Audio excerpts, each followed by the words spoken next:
Buenas noches. Desde esos ojos, 91 años nos contemplan. Santiago Carrillo, Memorias, edición revisada y aumentada, Planeta. Santiago, gracias por venir. Gracias a ti. Me alegro de verte y me alegro de verte gozando de tan buena salud a tu avanzada edad. Pues la misma alegría tengo yo de reencontrarte, porque me acuerdo siempre de lo mejor de tu vida, tu juventud, ¿no? Bueno, no pongas límites a la providencia, ¿eh? Lo mejor de mi vida está por llegar. Santiago, yo acabo de decir, bueno, por cierto, 91 años, pero en el momento de la emisión de este programa te faltarán 10 días para cumplir 92. Sí, yo los cumplo el 18 de enero. Sí. Yo he dicho también que desde tus ojos, 91 años, casi ya 92, nos contemplan, pero parece ser que no nos contemplan tanto, porque no. me decías que tu principal achaque es que te estás quedando casi ciego. El alifafe más serio que tengo es la vista que a consecuencia de un glaucoma, pues está bajando. Yo la retengo todo lo que puedo, pero he perdido muchísimo. ¿Pero puedes leer? Sí, puedo leer, puedo escribir. ¿Y lees? Leo, claro, mucho. ¿Qué haces? ¿Cómo es tu vida cotidiana a los 91 años? Pues mira, leer, escribir, dar conferencias, cosas así. ¿Sales a la calle, paseas? Salgo a la calle, pero paseo poco, porque otra de las cosas que empiezan a fallarme son las piernas. ¿Vas al cine, por ejemplo? Voy al cine, pero sobre todo veo vídeos y veo en la tele películas y tal. Al cine voy solo a algunas películas especiales que me interesan, ¿no? Y por supuesto sigues fumando. Sigo fumando, sí. ¿Negro? No, hace ya muchos años que fumo rubio. Eso es casi como pasar de la izquierda a la derecha, Santiago. Pues sí. Tú asimilas cualquier cambio a tu experiencia personal, pero no tienes derecho a eso. ¿Cuántos cigarrillos te fumas al día, Santiago? Un paquete. Un paquete. Bueno, ¿y el médico qué te dice? ¿No te el médico a mí ya no me dice nada. Constriñe a que dejes de fumar? El médico me da por imposible. No, el médico... Además, yo tengo médicos que son buenos amigos y que me comprenden. Bueno, supongo que estarás muy agradecido a Esperanza Aguirre, presidente de la Comunidad de Madrid, porque ha suavizado la ley contra el tabaco de la ministra Salgado. Sí, pero yo no he visto en ninguna parte las consecuencias de la suavización, salvo que aquí he podido fumar un pitillo.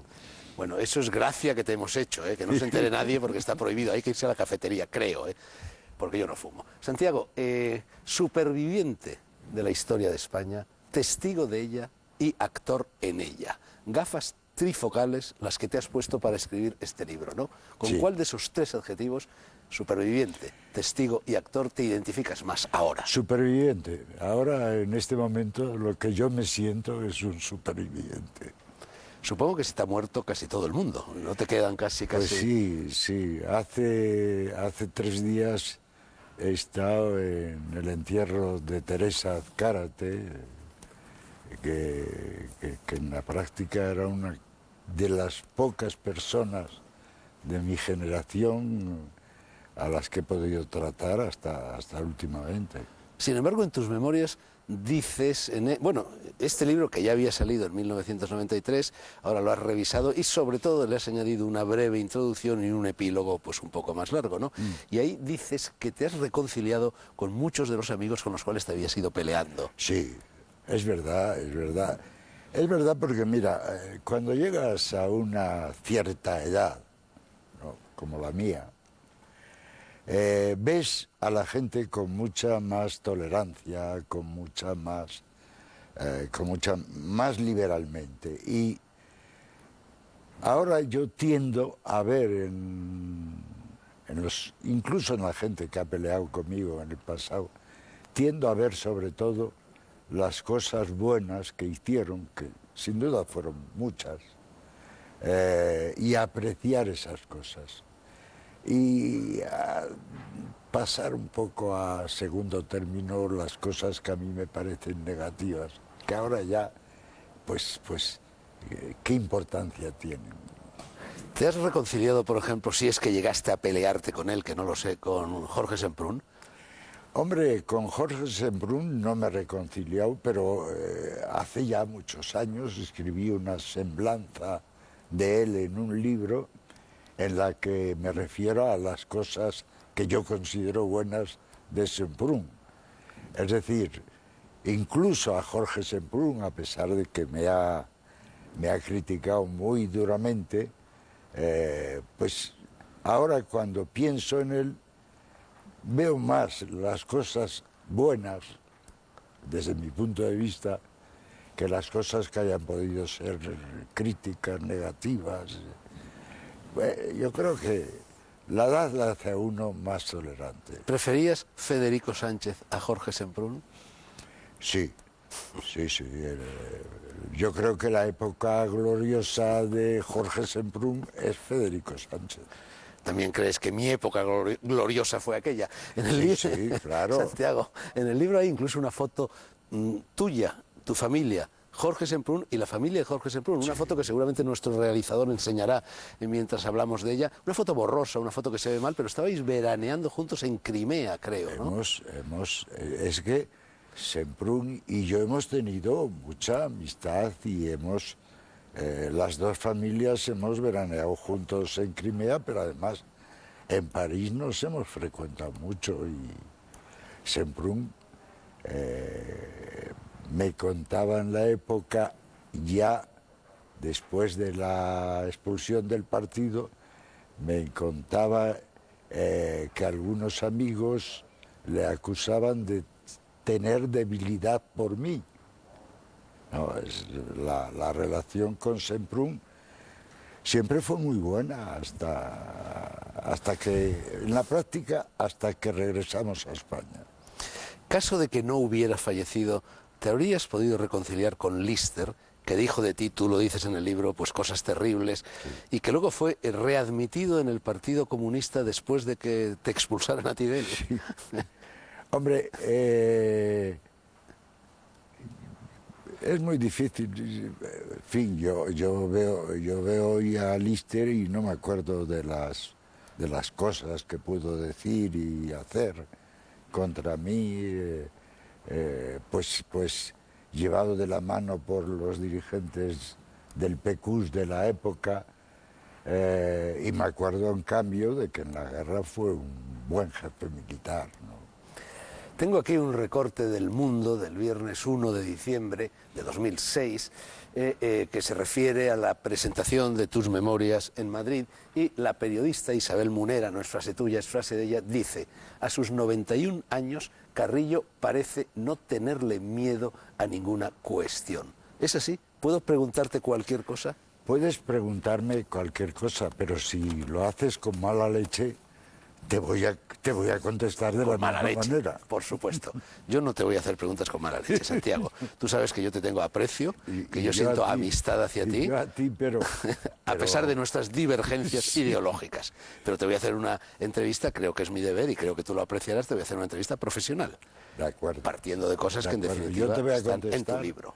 De la misma manera, profesionalmente. Yo no te pido toda la verdad, pero sí solo la verdad y nada más que la verdad. ¿Hace? De acuerdo. Vamos allá.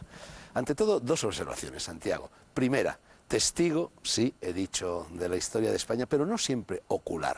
Estuviste fuera de España desde noviembre de desde abril de 1939. Sí, 39 hasta el 76. O quizá últimos días de marzo. ¿Cuándo te vas tú? Yo salgo de España por Cataluña con el ejército en febrero del 39. Estoy en Francia esperando a que me toque el turno de avión para volver a la zona centro-sur cuando estalla el golpe de Casado y entonces ya no regreso. Bueno, y ya no vuelves a regresar, al menos en teoría. Otra cosa es que lo hicieras clandestinamente hasta diciembre de 1976, cuando la famosa peluca. Hasta febrero de 1976. Febrero. Bueno, y tú en todos esos larguísimos años, décadas, ¿podías tomarle el pulso al país, el pulso callejero al país? Hombre, en los primeros años, en los años en que yo estoy en América Latina, fundamentalmente, no, porque la distancia era muy grande y una de mis primeras tareas es organizar un aparato de contacto con el país desde Buenos Aires. No puedo decir que en ese momento tuviera el pulso del país. Ahora, desde que vuelvo a Francia y sobre todo desde que estalla la Guerra Fría, ¿no?, pues sí tengo una relación muy constante con gente del país y sigo muy atentamente lo que está pasando en el país. La segunda observación es esta. En la introducción de tu libro tú dices literalmente: estas memorias se refieren a mi vida política. No hay en ellas referencias a mi vida personal íntima, que también la tuve como todo el mundo. La razón es muy simple. Los aspectos referidos a mi vida personal, a la tuya, no me pertenecen a mí solo, interesan a otras personas cuya intimidad también tengo el deber de respetar. Pero se puede hablar de las otras personas con respeto. Es que con esta frase te cargas media historia de la literatura universal, empezando por Montaigne y sus ensayos, ¿no? Sí, yo me las cargo, pero mira, si yo hablara de eso y me refiriera a eso, yo he tenido un largo periodo en mi vida, soltero, libre, y he conocido personas, pues, respetadísimas, abuelas en este momento, si es que viven, cuyos maridos, hijos y nietos no saben nada de mí, ni sospechan nada de mí. Yo creo que yo no tengo derecho a hablar de ellos. Bueno, por cierto, inciso, yo siempre digo que en estos momentos lo que diferencia sustancialmente la derecha de la izquierda, porque la derecha y la izquierda han tenido que aproximarse forzosamente pues en muchos terrenos, por ejemplo el de la economía, y tú hablas también de eso al final del libro, pero lo que sustancialmente, ideológicamente las diferencia es que en la derecha hace más hincapié en lo privado y la izquierda hace más hincapié en lo público. Bueno, esta especie de prevención tuya, hablar de lo privado, hablar de tu vida privada, yo creo que indica también que eres un hombre de izquierdas en eso. Sí. En todo caso, indica, yo creo, por lo menos esa es mi intención, que tengo un enorme respeto por aquellas personas que en un momento dado han podido compartir parte de mi vida. Sin embargo, en lo relativo a esto de la vida privada, hay al menos una excepción importante, notable, de peso en el libro, y es la que se refiere a tu padre, Venceslao. Sí.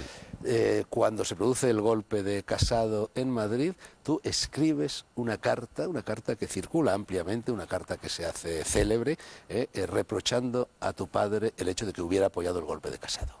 Sí, si yo no hubiera sido ya en ese momento un hombre público, es decir, una persona conocida por la gente, con un papel dirigente ya en el Partido Comunista y tal, pues la diferencia política con mi padre en ese momento la habría zanjado, pues anónimamente, sin que se enterara nadie, ¿no? Yo habría roto mis relaciones con mi padre sin hacer ninguna declaración de tipo público. Pero yo era un dirigente político conocido ya, a pesar de ser muy joven. El golpe de Casado había encerrado en las cárceles de Madrid a mis camaradas y a mis amigos. Aquello en ese momento era considerado por mí como una auténtica traición a la resistencia republicana. Y son esos momentos que yo no deseo para nadie, en los que tienes que escoger entre tu conciencia y tu papel público y los lazos familiares, en el que no puedes seguir viendo a la persona que ha hecho lo que en ese momento hizo mi padre, pues como lo has visto hasta entonces. Y además tienes que dar un mensaje a los que están en las cárceles de Madrid, diciéndoles que yo sigo con vosotros. ¿Tu padre no llegó a estar en la cárcel, o sí? Después del golpe de Casado. No, él salió a Londres, para ¿no? Londres. ¿Y cómo reaccionó al recibir tu carta? Pues yo he leído unos papeles de mi padre, pues mi padre estuvo mucho tiempo sin querer enterarse de mi actitud, preocupado por el hijo, pensando que yo en Francia podía estar en una situación peligrosa. Intentó ponerse en contacto conmigo, pero mi padre tuvo en ese momento un problema tremendo. Y es que todos mis hermanos estuvieron de acuerdo conmigo en ese momento. ¿Tú volviste a ver a tu padre? Sí, yo en el año 56, 57, es decir, cuando planteamos la política de reconciliación nacional, pues pensé que había que empezarla por mi padre y fui a verle. Él estaba enfermo entonces en Bélgica, en Charleroi. Nos encontramos, me dijo, no tenemos que explicarnos nada, ¿no? Y nunca nos hemos explicado nada. Y ya a partir de ese momento, él vino a París, conoció a mis hijos, a sus bisnietos, y hasta que murió ya muy pronto, pues tuvimos una buena relación. Pero aquella ruptura con tu padre fue doblemente dolorosa, pienso yo, sí, porque tu padre no solo era tu padre biológico, sino que era tu padre ideológico. Tú habías echado Exacto. Los dientes en la política a imitación de tu padre, ¿no? Sí, sí. No, mi padre era un socialista de la vieja generación socialista, que tenían una fidelidad a su partido a prueba de bombas, ¿no? Que se parecían mucho a lo que han sido después los comunistas en eso. Y mi padre era un hombre que había luchado, que había estado en la cárcel, que yo admiraba, porque lo cierto es que yo antes de todo esto he tenido mucha admiración por mi padre, como un hombre íntegro, y por eso la ruptura fue todavía más dura. Yo te puedo decir que el mismo día que me entero de la muerte de tu madre, de la muerte de mi madre, me entero de lo... Bueno, pues... Te quedas doblemente huérfano, ¿no? Quedas huérfano, y yo en ese momento sentí todavía más lo de mi padre que la muerte de mi madre. Tú tenías entonces una hija que creo que falleció, sí, a consecuencia de una enfermedad contraída, sí, durante la guerra civil, ya fuera de España. Sí, es que mi hija, con mi primera mujer, quedó en el puerto de Alicante al terminarse la guerra. Y afortunadamente no localizaron nunca la personalidad de mi mujer en esa época. Los metieron en Albatera, en un campo de concentración. Ahí estuvieron creo que 2 meses. Salvaron el pellejo porque no las identificaron, ¿no? No las identificaron nunca. Y al final pues pusieron en libertad a la gente para que fuera cada uno a su lugar. Y ahí ya mi mujer y la niña pues desaparecieron para esta gente. Pero mi hija pues enfermó en ese periodo y murió a consecuencia de eso. Permíteme una pregunta de marujeo, Santiago. Hablas de la pasionaria muy naturalmente, muy elogiosamente en el libro, y hablas también del marido de la pasionaria, del camarada Francisco Antón. Hay incluso una fotografía de él, también hablas muy bien de Francisco Antón, pero dice que su principal error fue enamorarse de la pasionaria. ¿Por qué? Hombre, porque Antón era un hombre que al enamorarse de pasionaria dio ocasión a que algunas gentes le vieran como un hombre que quería trepar, que quería subir, cuando no era así. Antón se enamoró de pasionaria porque pasionaria era una mujer realmente muy importante, y además muy entrañable. Y muy guapa, dices. Y muy guapa, una gran figura.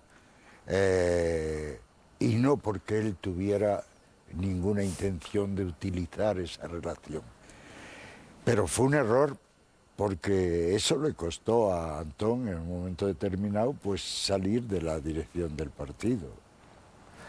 Hablábamos antes, Santiago, de los amigos con los que te peleaste y te reconciliaste. Yo creo que Julio Anguita, acaban de aparecer, por cierto, las memorias también en la esfera de los libros de Julio Anguita, El tiempo y la memoria, escritas por Rafael Martínez Simancas, y creo que no te llevas muy bien con Julio Anguita. No sé si alguna vez te llevaste bien y luego rompiste, o si nunca os llevasteis bien. No, la verdad... La verdad es que mientras yo fui secretario del Partido Comunista, a Anguita se le consideraba un compañero de viaje. Es decir, un hombre que estaba en el partido, pero que, cuya historia no era la de un veterano comunista, no era la de un hombre que había estado en el campo de enfrente también. Yo con él, mientras fui secretario general, tuve una relación pues de eso, de un compañero de viaje. Después, cuando llegó a la Secretaría General, en la práctica no tuvimos ninguna relación. ¿Tú has leído este libro? No. Dice aquí de ti lo siguiente, no te preocupes que no es nada grave. Dice, recién legalizado durante un mitin en la Plaza de la Corredera, dijo Anguita, algo que tiempo después supe que no había gustado a Santiago Carrillo, según me hicieron llegar. : para mí la etapa democrática es un momento en el que puedes luchar sin riesgo de tu integridad, pero la lucha de fondo, la de la emancipación social, la del socialismo, es una lucha que no puede abandonarse. Más adelante la lucha continúa y más adelante la democracia no significa que los intereses dominantes que se sirvieron del régimen de Franco van a dejar el terreno libre. Bueno, eso es lo que dijo Anguita, y lo que dice Anguita que no te gustó a ti nada. Pues primera noticia. No tenía ni idea de que Anguita había dicho eso. Nunca. Hombre, tú sabes que a veces uno se forma ideas de lo que piensan de él, y ahí Anguita se ha formado una idea de lo que yo pienso de un discurso que nunca leí, que nunca conocí. De todas maneras, Santiago, dentro del Partido Comunista, e incluso de la izquierda en general, pero especialmente dentro de lo que fue el Partido Comunista, siempre andabais a la greña los unos con los otros. Hay una especie de condena a partirse como las amebas en dos, y luego cada parte se volvía a partir bicotiledóneamente en otros dos. Pero también con Gerardo Iglesias no tuviste unas relaciones muy placenteras, ¿no? No, nunca desde que fue secretario general de él. No, os estáis peleando siempre. ¿Por qué sucede eso? No, con Gerardo Iglesias nos hemos peleado relativamente porque Gerardo Iglesias es eurocomunista hasta el día en que lo eligen. secretario general del partido, a propuesta mía. Y a partir de ese día, pues se enfrenta con el eurocomunismo y en el 11 Congreso hace votar una resolución abandonando el eurocomunismo. Y eso pues para mucha gente el eurocomunismo y el comunismo es griego o latín o chino, ¿no? Pero para comunistas sabemos que es una seria diferenciación y una seria contradicción. Por eso, visto desde fuera, algunas de estas discusiones y de estos conflictos pueden parecer, mira, en definitiva, lo que pasa a veces en las religiones, y el comunismo fue en cierto modo una religión también. Lo que pasa es que los que están fuera no entienden los debates a veces bizantinos, ¿no?, que se producen en el interior del Partido Comunista. Pero los que estamos dentro sí vivimos eso. En cierta ocasión, Santiago, otro hombre que también está fotografiado en este libro, Roberto Conesa, el que fuese comisario político de la Brigada Político-Social, que fue un hombre que se infiltró en el 48 en el partido, que provocó una caída de dominó, ¿no? Me dijo en el curso de uno de los interrogatorios, yo fui interrogado varias veces por él, me dijo, no, si yo admiro la lucha de los comunistas, dijo, sois como los primeros cristianos, y tú acabas de decir que el comunismo era una especie de religión. Él me ha recordado lo que decía Conesa. Hombre, es que yo creo que los primeros comunistas que ha habido en la humanidad fueron los primeros cristianos. Hay otro Conesa en el libro, un buen amigo tuyo, sí, que fue fusilado a raíz del golpe de Casado en Madrid, sí, y es una de las cosas que tú no le perdonaste a Casado. Exacto. ¿No tenía nada que ver este Conesa con el segundo Conesa?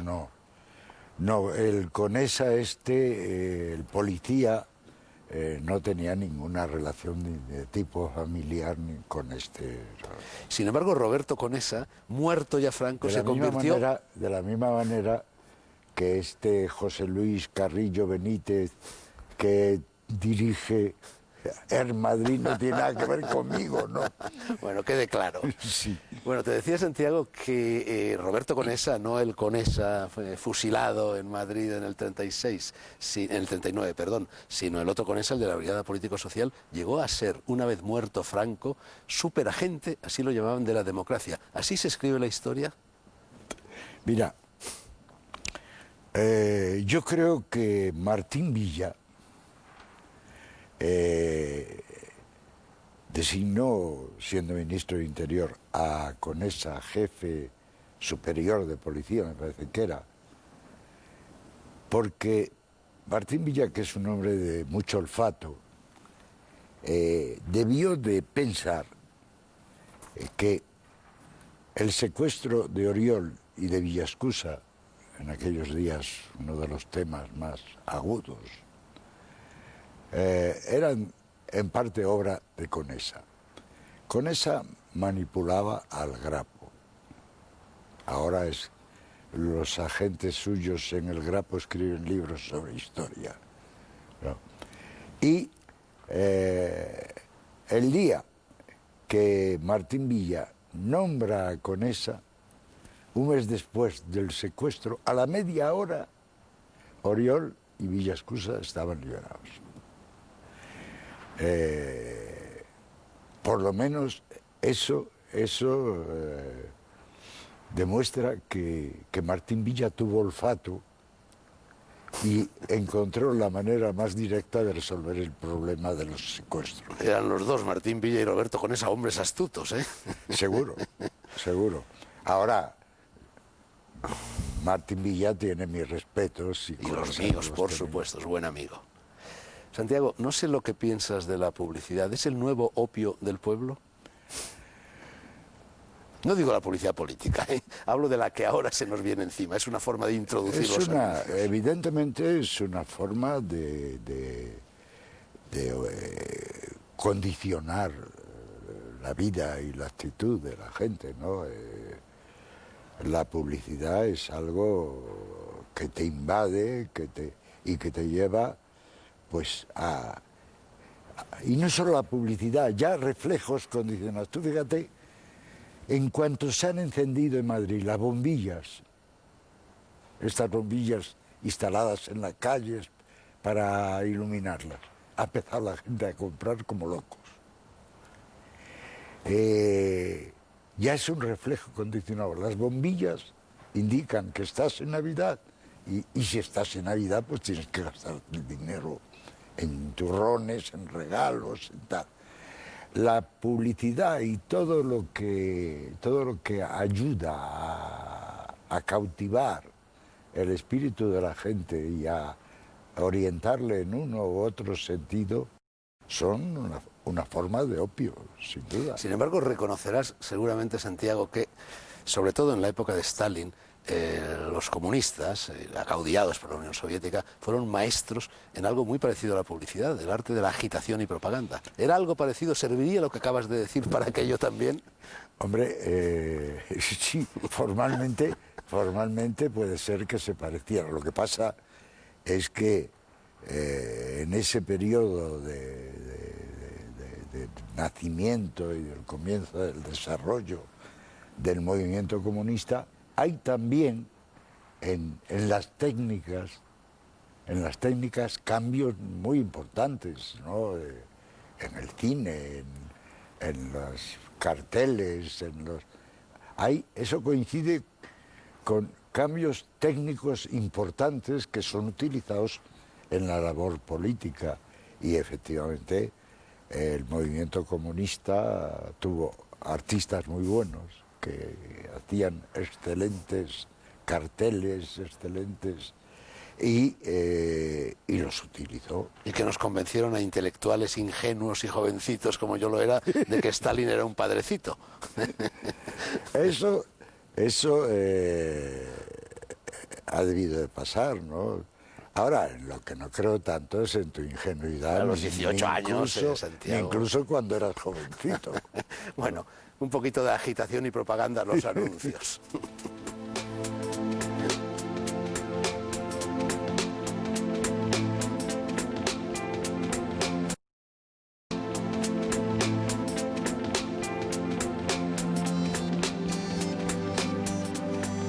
Estoy hablando con mi amigo y adversario, Santiago Carrillo, acerca de su libro Memorias, que apareció en 1993 y que ha sido ahora reeditado y enriquecido por la editorial Planeta. Lo del enriquecimiento no es de la editorial Planeta, sino de la pluma del propio Santiago Carrillo. Santiago, en este libro tú dices que en definitiva, aunque hay alguna opinión autocrítica, pero que en definitiva tú no has escrito este libro para criticarte, sino para autojustificar todos y cada uno de tus actos. Estás convencido de haber actuado siempre con honestidad. ¿De verdad no tienes nada que reprocharte? Casi 92 años de vida no moverías ningún reproche a tu persona. En ese mismo libro yo hago también una serie de autocríticas de mi actitud en algunos momentos. Por ejemplo, de mi actitud cuando era miembro de la izquierda socialista frente a Prieto en el momento en que Azaña le encarga de formar gobierno y la izquierda se opone a eso. También en el curso de mis memorias yo hago la crítica de métodos y de procedimientos que hemos tenido los comunistas, ¿no? Y que he tenido yo. Quien vea ese libro con una mirada objetiva se dará cuenta que hay bastante espíritu autocrítico y ningún intento de ajustar cuentas con nadie. En el libro hay cosas sorprendentes, leídas hoy, cosas que mantienes, que habías escrito ya entonces y que no has quitado a la luz de acontecimientos posteriores del libro, lo cual por una parte te honra sin duda alguna, pero sorprende al lector. Por ejemplo, Sorprende tu adhesión a la Rusia de Stalin, a la Unión Soviética, aunque tú matizas y dices que en definitiva, bueno, te proclamas leninista y no stalinista, pero bueno, hay un determinado momento en el cual tú no solo estabas al servicio, por así decir, de la Rusia de Stalin, sino que apreciabas muchas cosas en la Rusia de Stalin, ¿no? Sin duda, sin duda. Mira, hasta el año 1956, hasta el 20 Congreso del PQS, yo tenía la idea de Stalin, de hecho, como la de un demiurgo que tiene capacidades extraordinarias, capaz de desentrañar la verdad y de tener una visión clarísima del futuro. Es decir, yo he sido staliniano, claro, desde ese punto de vista. Es decir, he compartido lo que durante muchos años en el movimiento comunista fue un objeto de fe, de fe. Es decir, teníamos fe. De fe ciega, en muchos aspectos, ¿no? Fe ciega. Y bueno, yo explico ahí, precisamente, en la última parte, en el epílogo, explico cuáles fueron las razones de que los comunistas mantuviéramos la fe en Stalin pues hasta ese año. La explico ahí clarísimamente. Pero estaban sucediendo bajo Stalin cosas terribles. Yo no sé si tú has leído el libro de Martín Amis, publicado en España por Anagrama, Kova el Temible, que es un libro en el que este hijo de otro escritor inglés famoso que llevaba su mismo apellido, claro, que había sido comunista stalinista, pues realiza un recorrido con documentos en la mano, con cifras en la mano, con hechos en la mano, pavoroso sobre lo que fue la Rusia de Stalin. Te aseguro que ese libro, bueno, a mí me dejó tambaleándome la lectura de ese libro. Yo la verdad es que muchos de esos libros no los leo, pero durante muchos años, no solo para un comunista, sino para gente simpatizante y tal, las cosas que se escribían contra Stalin y contra la Rusia soviética eran los intentos del enemigo de clase de destruir el movimiento comunista, ¿no? Es decir, había mucha propaganda anticomunista en ciertas publicaciones. Luego después, en lo que se ha publicado después, yo he leído algunas cosas, otras no, pero pienso que habría que separar la propaganda de la realidad, que muchas cosas pues son dudosas. ¿Cómo es posible que durante muchas décadas la flor innata de los intelectuales europeos y americanos, sobre todo, y luego incluso pues jovencitos como yo lo era, aunque yo cogí ya todo aquello muy de refilón en la segunda mitad de los años 50, se dejaran seducir por un régimen como era el de Stalin, en el que se estaban produciendo pues toda una serie de atrocidades que más o menos se conocían. Tú dices al respecto, en una de las páginas de tu libro, casi al final, dices, esto sucede en el período entre las dos guerras en el que el capitalismo sufre una crisis que muchos consideran casi una crisis final, mientras en la URSS se produce un crecimiento extraordinario que lleva a muchos escritores, artistas y científicos de todo el mundo a considerar favorablemente la alternativa soviética. Casi todos aquellos escritores terminaron cantando la palinodia. Sí, muchos han cantado, otros no, pero muchos han cantado la palinodia, pero a lo mejor han cantado la palinodia pues por lo que te ha pasado a ti, porque de jóvenes eran de izquierda y de mayores han vuelto de derecha, quién sabe, ¿no? De esto hablaremos un poquito más adelante, Santiago. Bueno, otra cosa sorprendente es, no sé, tu adhesión a la China de Mao. También se ha descubierto, sobre todo a raíz de la muerte de Mao, que bueno, Mao era una especie de sátrapa oriental capaz de toda clase de crueldades y abyecciones, ¿no? Bueno, mira, yo desde que me enteré cómo habían sido torturados Arthur London, mi amigo, por la policía checa y soviética, me dije, en adelante no creeré más que en lo que yo vea o toque. Y también con respecto a estos escritores que ahora, también como yo no he visto eso, y he visto a Mao Zedong, como yo no he visto eso, pues no me extrañaría que muchas cosas fueran exageradas y no fueran reales, fueran simplemente propaganda. Tú visto desde lejos, ya sé que no has estado por allí últimamente, hoy día en China, yo acabo de volver de allí, como sabes, bueno, hay un régimen político que se autotitula comunista, pero que ha dado paso, creo yo, a la forma de capitalismo más desarrollada que jamás haya existido en el planeta. ¿Tú crees que queda algo de comunismo en China? Así, visto desde lejos. No, yo creo...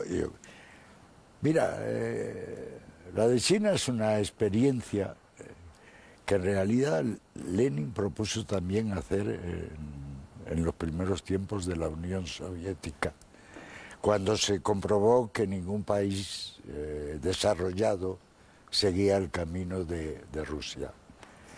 Y hay en China, pues, lo que pudiéramos llamar, lo que llamaba Lenin la nueva política económica, en la que se trata de combinar formas de propiedad y de producción socialistas con un desarrollo del capitalismo.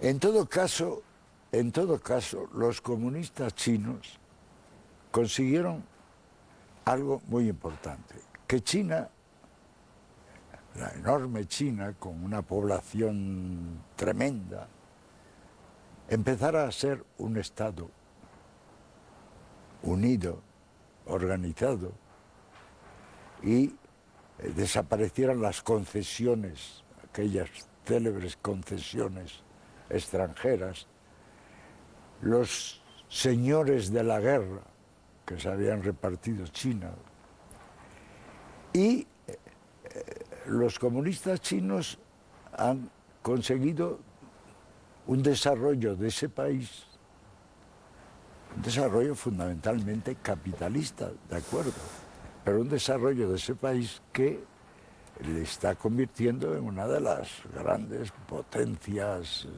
mundiales. Santiago, todo eso fue posible gracias a los americanos, gracias a que los americanos pararon los pies a los japoneses, porque si no, no se hubiera producido el fenómeno del maoísmo, y también gracias a que en Europa pararon los pies a los nazis. Hombre, ¿Qué opinas tú acerca del antiamericanismo primario que se respira en Europa y sobre todo en España? Pues mira, yo pienso que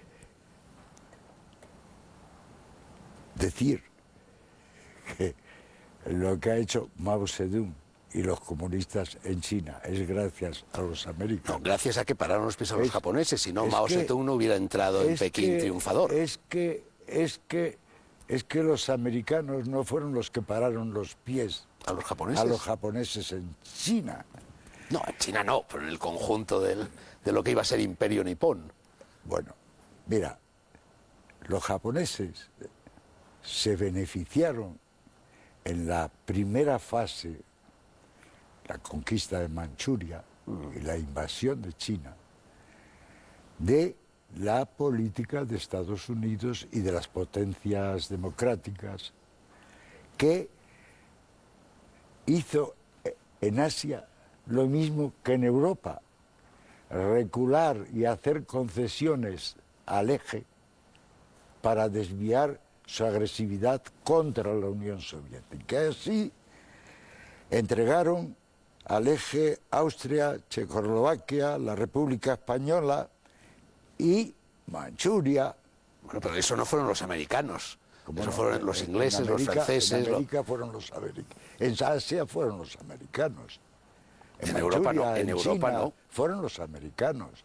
La misma política de concesión al eje que se hacía en Europa. Bueno, también Stalin, el pacto germano-soviético.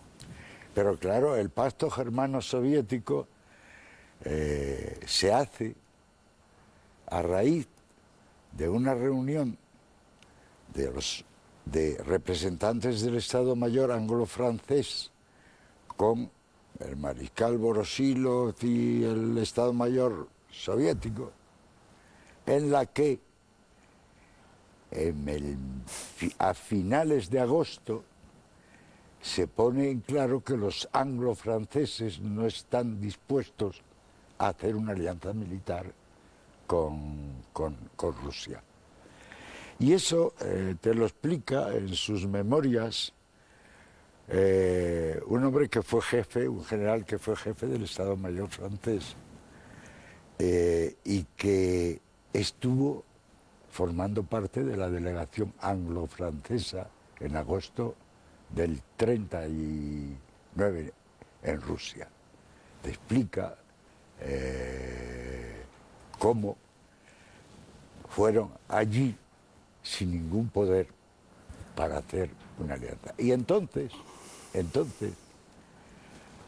Stalin, que hizo todo lo posible para llegar a un acuerdo con los anglo-franceses, aceptó la proposición de no agresión que le hizo Hitler. Es decir, eso para muchos comunistas en esa época creó problemas de conciencia, pero fue considerado como la única salida que le dejaron a Rusia los anglo-franceses al negarse a hacer una Bueno, veo, Santiago, que tú a los americanos ni agua, ni siquiera les agradeces el desembarco en Normandía o la batalla de Okinawa. Yo contra lo que yo me rebelo es contra la versión que parece que tú compartes de que la Segunda Guerra Mundial la hicieron los americanos. Mira, quien destruyó el ejército alemán fue el ejército soviético.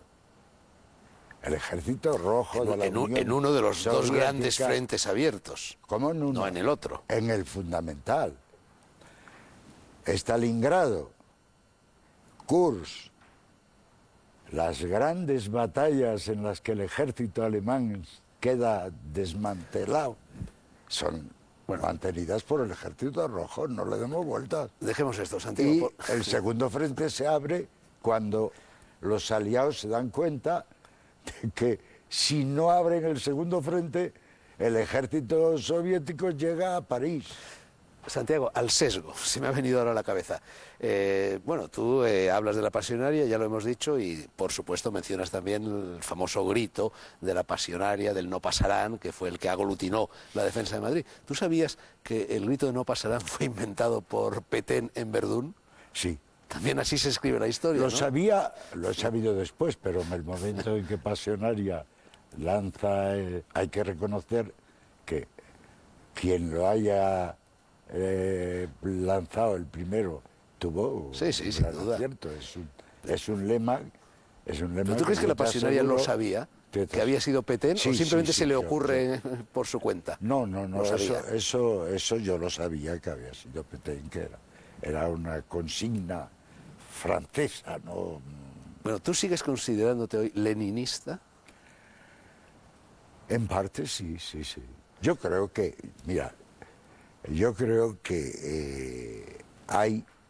hay cosas que la vida, el desarrollo económico, social, político, cultural, ha modificado. Por ejemplo,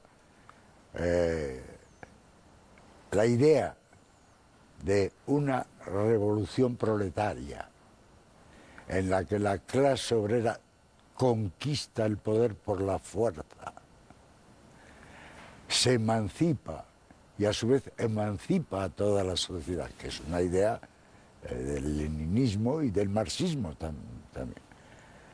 Pues creo que hoy ya no es tan real como lo era entonces. Entonces sí era real. Hoy para mí el socialismo se ha convertido no ya únicamente en la aspiración de una clase oprimida, se ha convertido en una necesidad histórica para la supervivencia del género humano.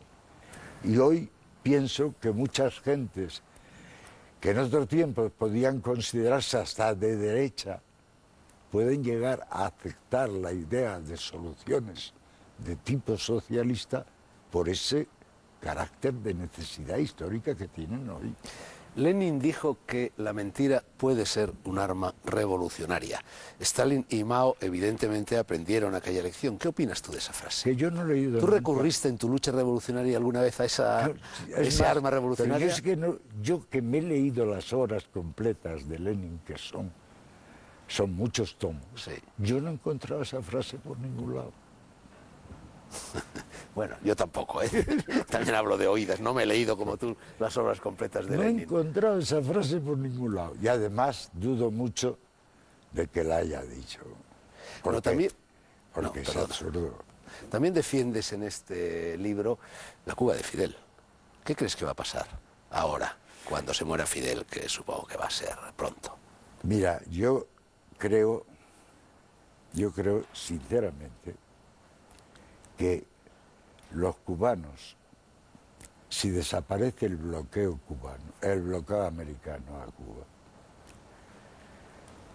pueden iniciar un proceso parecido al que ha habido en Nicaragua, por ejemplo, con el Frente Sandinista. En todo caso, creo que para que se abra la pluralidad política en Cuba, para que puedan tener presencia política directa, y hace falta terminar con el bloqueo americano. Bueno, eso va a terminar en cuanto muera Fidel. Están ya un poco en ello, ¿no? Empieza a haber... Bueno, hay un grupo de diputados o de congresistas americanos que ha estado en La Habana, pero tengo la impresión de que no hay mucho más. ¿Y tú querías...? Porque volviendo a Estados Unidos, yo tengo una enorme simpatía por lo que es la izquierda norteamericana.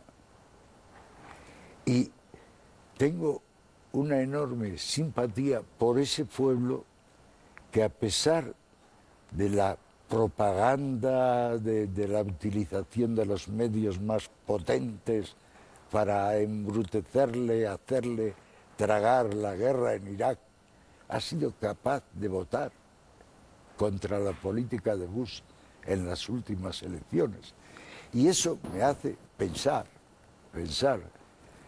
que hay dos Estados Unidos, uno el de los neoconservadores de Bush, del célebre complejo militar-industrial del que habló Eisenhower, y otra el pueblo americano sencillo.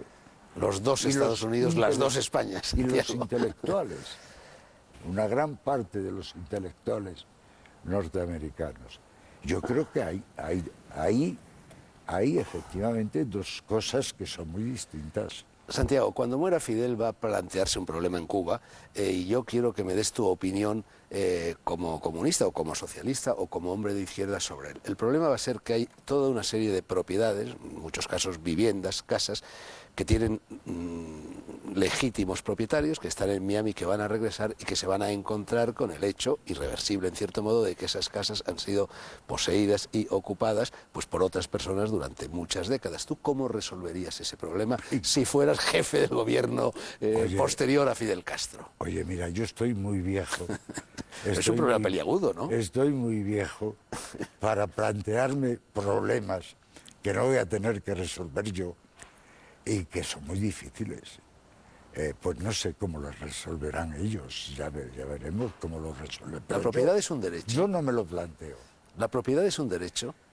¿Qué piensas de los ocupas que se instalan en propiedades ajenas? Yo pienso que la propiedad es un derecho mientras no perturba, mientras no perjudica lo que son los intereses generales de la colectividad.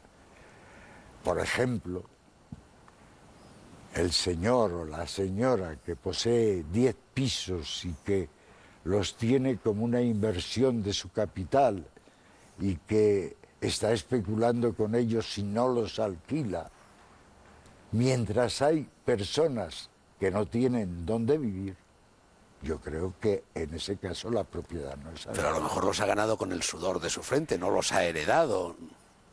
Con el sudor de su frente, ¿tú crees que se gana el valor de 10, 12, 14 pisos? No. Hombre, sí, eso no es con el por sudor. supuesto lo creo. No creo, es con el no sudor creo que de- todos los eso ricos generalmente se hayan es- hecho ricos robando. Creo que muchos ricos se han hecho ricos trabajando. Y siendo listos, y siendo espabilados, y siendo hábiles. Siendo espabilados sobre todo. Yo creo que hay profesionales con un grado, una calificación extraordinaria tal, que han podido hacerse ricos con su trabajo intelectual, no con su sudor. Si, por ejemplo, de este libro se vendiese 1 millón de ejemplares, tú te harías rico. Yo sería millonario. ¿Qué harías con ese dinero? Pues no lo sé, que además es otro de los problemas que no me planteo, porque sé que no se va a vender 1 millón de ejemplares. Bueno, Santiago, vámonos a otro de los nombres que aparecen en el libro, y Ceausescu. Tú fuiste amigo de Ceausescu, defiendes a ese Ceausescu, si bien luego matizas diciendo que al final crees que se volvió loco. Cuando Sí, creía, por ejemplo, que el pelo que tenía ya canoso se volvía negro con tal de descansar 15 días, ¿no? Pero realmente Ceausescu, que es un nombre, oye, pues que no parece suscitar grandes simpatías entre los rumanos ni en el resto del mundo, tú das una versión muy positiva de él. Hombre, lo que pasa es, hay que tener en cuenta que Ceausescu, y antes que él, Georgiu Dei, que fue el secretario del partido rumano antes que él, y jefe de gobierno,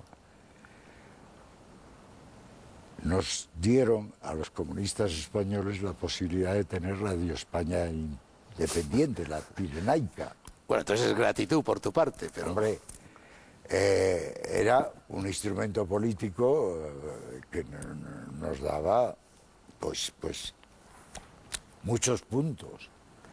Y esa es la razón de que antes con Georgiu Dei y después con Ceausescu yo haya tenido una relación, porque yo tenía que ir a ver, a reunirme con la redacción de la radio en Bucarest con bastante frecuencia, y cada vez que iba allí los Ceausescu después, primero Georgiu Dei, me invitaban y teníamos una buena relación. Hay esa, y luego hay también, yo lo digo ahí, hay también pues un juicio crítico sobre la forma en que Ceausescu gobernó la economía de Rumanía. Cometió errores muy serios. Ahora, Ceausescu no es ese monstruo que nos pinta cierta propaganda, pues eso también es verdad. Te regaló un inmenso Cadillac, que por cierto se quemó en el puerto de Pajares, me parece, ya aquí en España. Pero bueno, a mí lo que me ha llamado la atención no es que te regalara un Cadillac, que cada uno regala lo que le da la gana a cualquier otra persona, sino que teniendo coches de gruesa cilindrada de fabricación soviética o checoslovaca a su alcance, te regalara precisamente un coche de fabricación americana. Es que ese era un coche blindado. Es decir, en los primeros días en los que yo empecé a moverme abiertamente, ya legal, en Madrid, yo estaba amenazado. Yo recuerdo que Rosón, que en paz descanse, me dijo un día que no durmiera en mi casa, porque la escolta que había abajo, si iba un grupo de muchachos, pues los iba a echar, pero si iba un grupo de oficiales se iba a cuadrar y los iba a dejar pasar. Que no le hiciste caso a Rosón, me parece. No, estuve un par de meses no durmiendo en casa. Por eso, porque, en fin, era una advertencia que tenía cierto realismo en aquel momento. Entonces, buscamos un coche blindado y resultó que Ceausescu tenía un coche blindado que había servido para cuando en Rumanía había habido visitas de jefes extranjeros, tal, y me lo mandó y yo se lo agradecí. Ese coche, por cierto, no me lo regaló tanto a mí como al Partido Comunista de España. La prueba es que quien se quedó con él fue el partido y luego lo vendió a un... Coleccionista. Sí. A propósito de la circulación de mercancías capitalistas por el mundo soviético, cuentas una anécdota sorprendente de Khrushchev, que en cierta ocasión, estando contigo, ibais acompañados por el camarada Podgorny, que fue un dirigente soviético que desapareció muy pronto y llevaba unas gafas de sol muy vistosas, pero que eran de fabricación occidental, y que entonces Khrushchev, que era un hombre de prontos, encolerizado, se las arrancó y las tiró a una fuente. Sí, sí. Sí, mira, era un poco... Los países tienen un nivel de cultura, de costumbres, que no cambia fácilmente con cambios políticos. Y era un poco el estilo de los señores feudales, ¿no?, que tenían algunos de estos dirigentes. Bueno, si lleva unas gafas, ¿qué te importa a ti? No, pero no le gustó que tuviera esas gafas y se las cogió y las tiró a una fuente. También dices que Khrushchev, en la famosa escena aquella en la que se sacó el zapato en las Naciones Unidas y golpeó en la mesa, lo que quería en realidad era golpear en la cabeza a Mejía Lequerica, Félix Lequerica, me parece que se llama, Lequerica, que era el embajador de España, le quería dar en la cresta con el zapato. Eso me explicó una vez Khrushchev, hablando en una visita a Moscú con él. Le pregunté, ¿y lo del zapato por qué? Y dice, pues porque me dieron ganas de darle en la cabeza a Lequerica que estaba delante de mí. No. Sin embargo, en la revisión de grandes personajes de la historia universal del siglo XX que llevas a cabo en este libro, quizá los dos personajes más sorprendentes por lo que dices de ellos son Kim Il-sung padre, el de Corea del Norte, y Saddam Hussein. También defiendes a Saddam Hussein. También dices que esa especie de tirano opresor de su pueblo que nos ha sido descrito en los últimos 10 o 15 años, que no responde a la realidad. Mira, si yo te dijera que Saddam Hussein es el prototipo de líder político que puedo recomendar, pues no. Ahora, en el entorno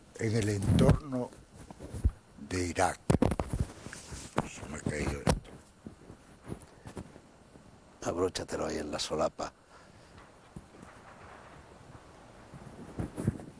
Supongo que no hay problemas de sonido porque se le ha caído a Carrillo. No, dicen que está bien, que está bien.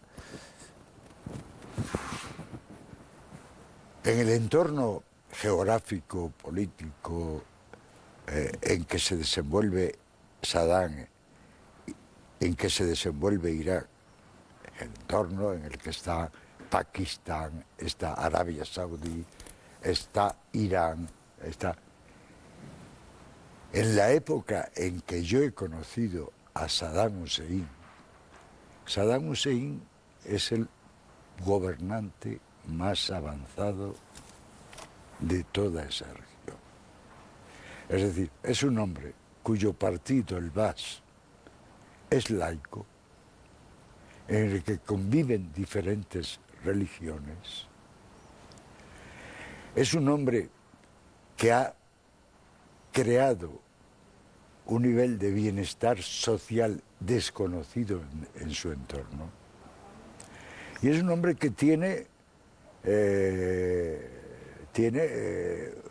una intención en ese momento en el que hay varios partidos políticos, no solo el suyo, que tiene una vaga orientación socialista en ese momento. ¿Y las matanzas de kurdos? Bueno, las matanzas vienen después, pero no seamos fariseos, ¿no? ¿De dónde saca Saddam Hussein las armas con las que hace esas barbaridades? ¿Quién se las da? ¿Quién se las da?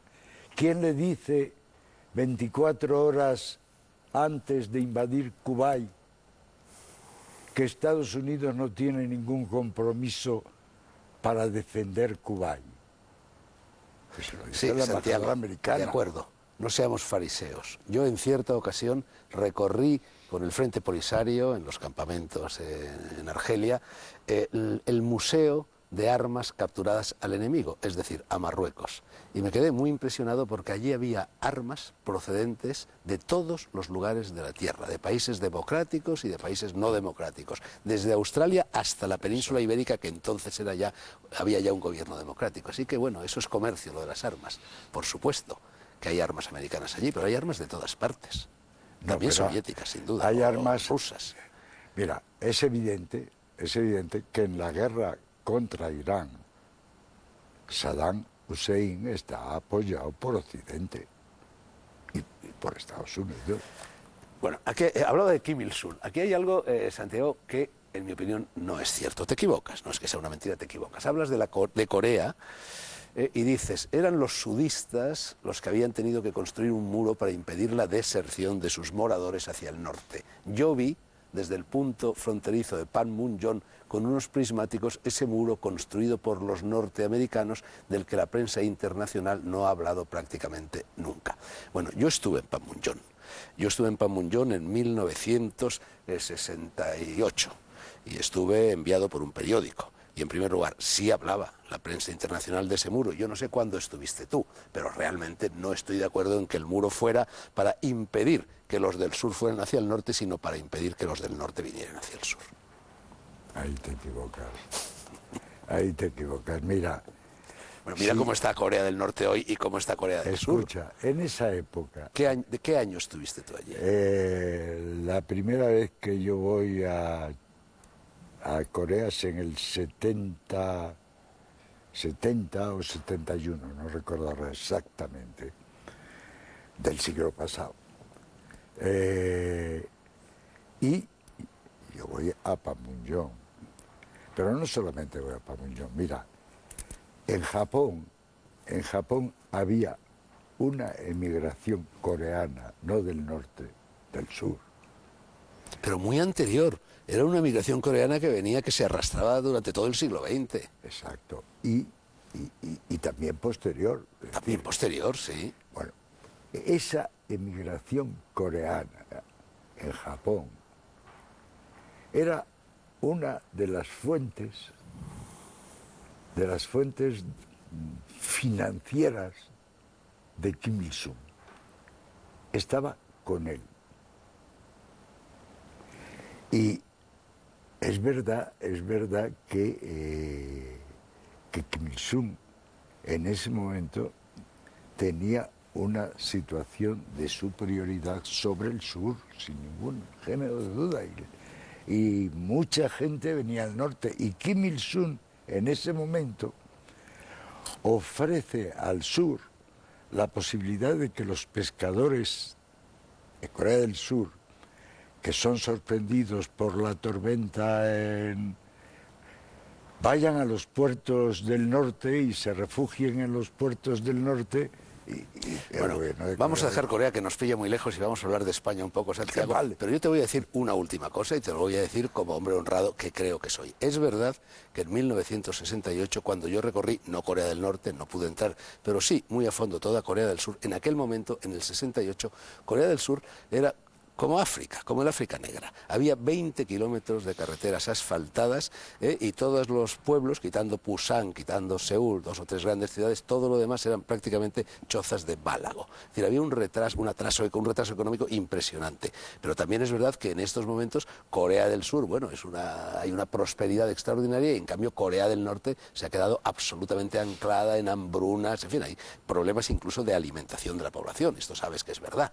Bueno, sí, eso sé que es verdad. Luego, el régimen capitalista de Corea del Sur ha conducido a la prosperidad de sus habitantes, y el régimen comunista de Corea del Norte ha conducido a todo lo contrario. Pues el régimen comunista de Corea del Norte pues dependía mucho de la colaboración soviética, de la colaboración china, del comercio con los países del sudeste asiático, del comercio también con algunos países de África. Y todo eso se ha cortado, todo eso lo han perdido. Y ahora dependen de la ayuda de los países capitalistas. Pero lo dejemos Corea, Santiago, que se nos va el programa.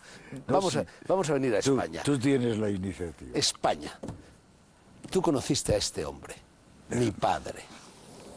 Y lo conociste más o menos a la misma edad que tiene en esa fotografía. Sí. Yo no lo conocí. ¿Cómo era mi padre, Santiago? Mira, tu padre era un muchacho, porque era muy joven tu padre, alto, con el pelo negro, rizado, tal es mi recuerdo. Aquí no lo tiene rizado. Ahí no, pero muy simpático,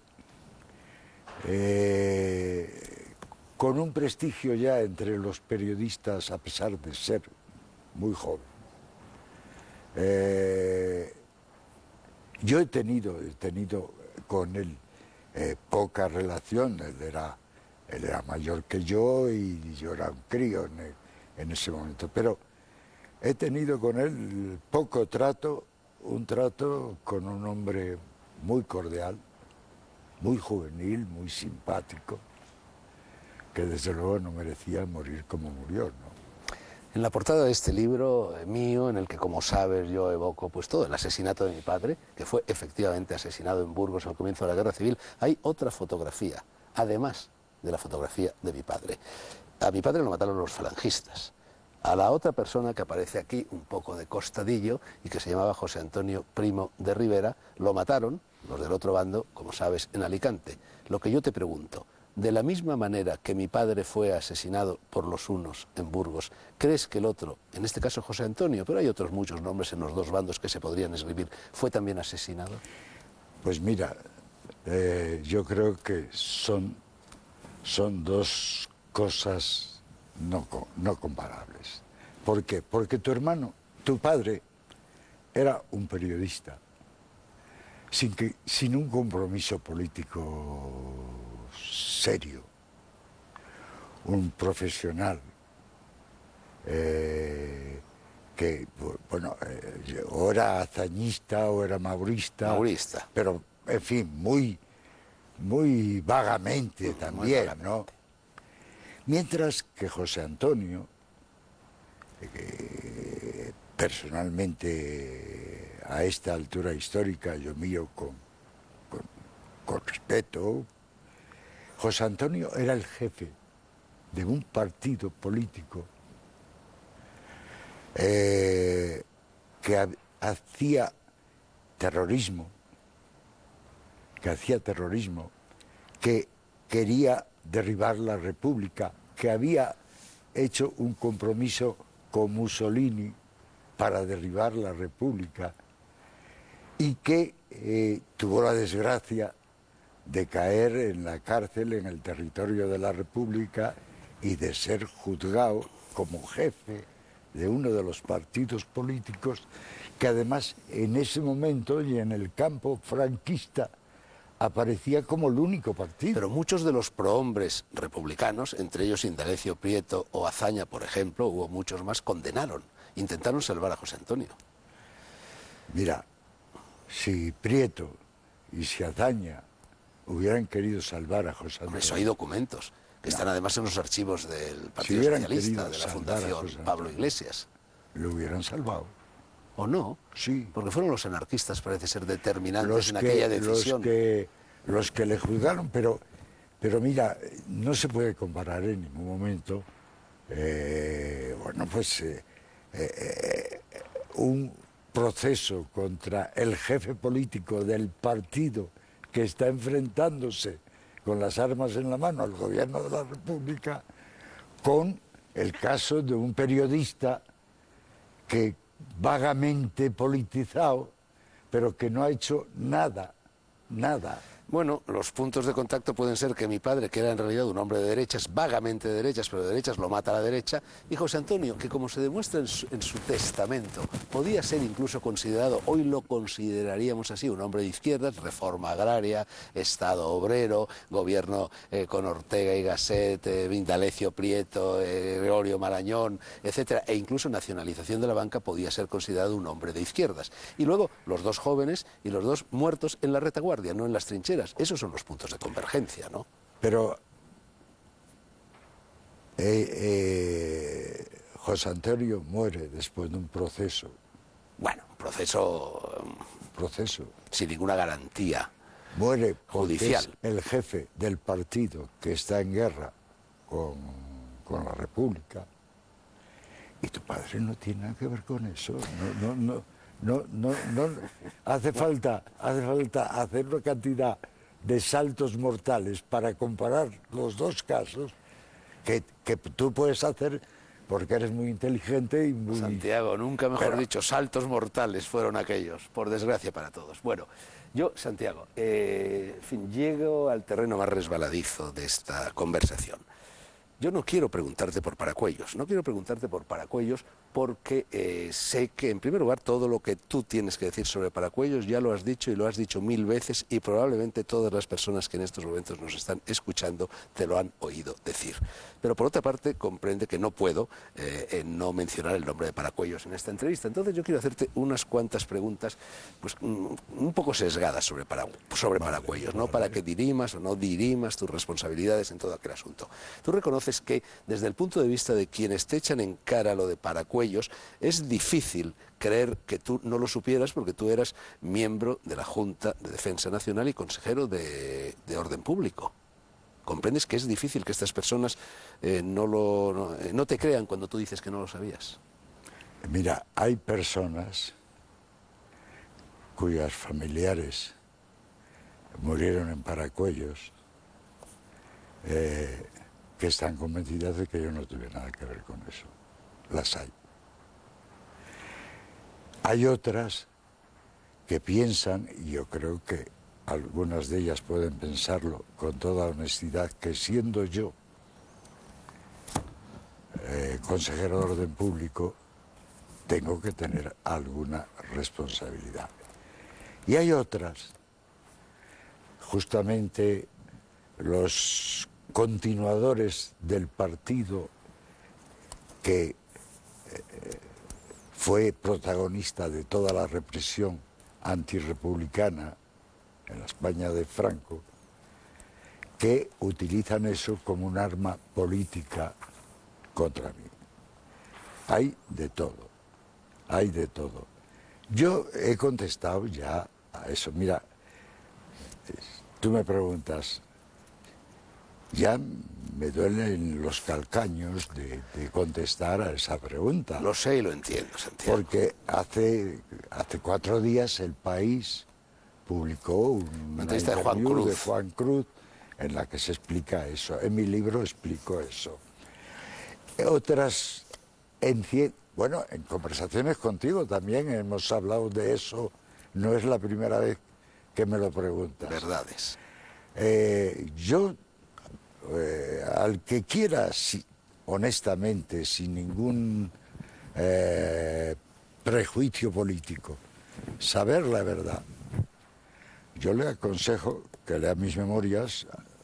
Quizá puede considerarse esto como una propaganda un poco, o que lea El País de hace unos días, o otras declaraciones que ha publicado la prensa y que yo he hecho. Pero llega un momento en que ya... Y yo reconozco que en esa evacuación yo no pude garantizar la vida de los... ¿Por qué? ¿Por qué no pude garantizarla? Porque eran los primeros días de la defensa de Madrid.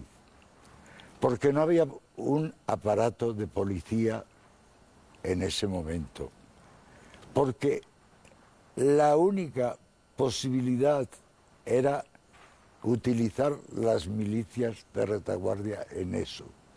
Y esos milicianos no estaban en un momento en que había mucho odio, en condiciones de defender. Eso es una cosa que he visto más tarde, de defender hasta el fin a los que convoyaban.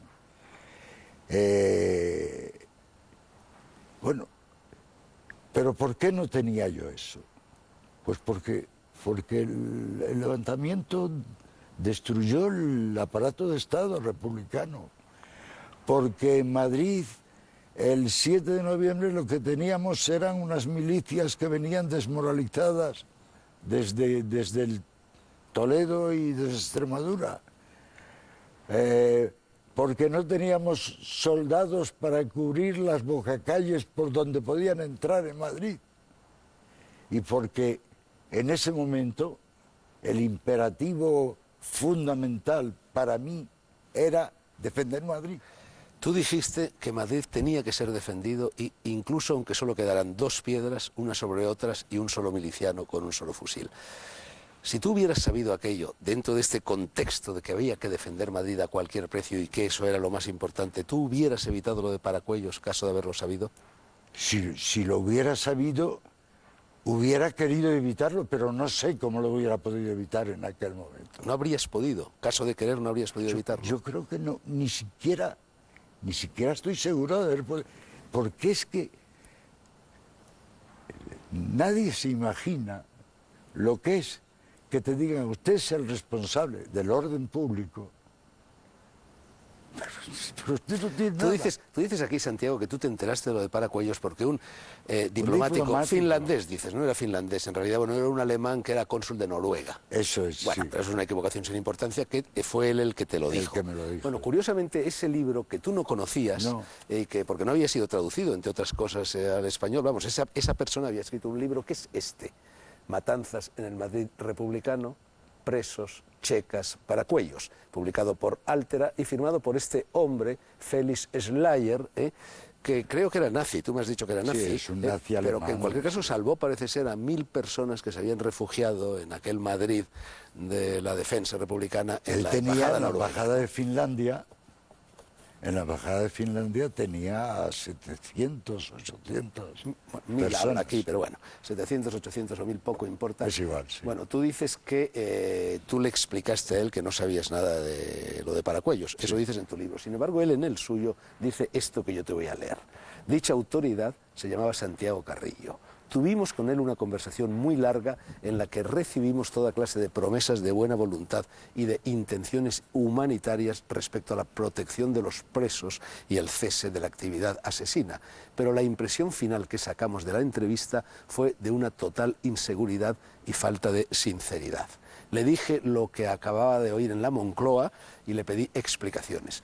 Carrillo pretendía no saber nada de todo aquello, lo cual, dice él, me parece totalmente inverosímil, como lo demuestra el hecho de que durante la noche y el día siguiente prosiguieron, pese a sus falsas promesas, los transportes de presos sacados de las cárceles. No mates al mensajero, me limito a leer lo que dice este hombre en el libro, Santiago. Bueno, esto no casa con la impresión que tú tuviste de él, tal como la relatas en el libro. Tú creíste que le habías convencido de la Yo estaba sinceridad. convencido de que le había convencido. Bueno, ¿qué puedo decir yo? Que en esas mismas horas,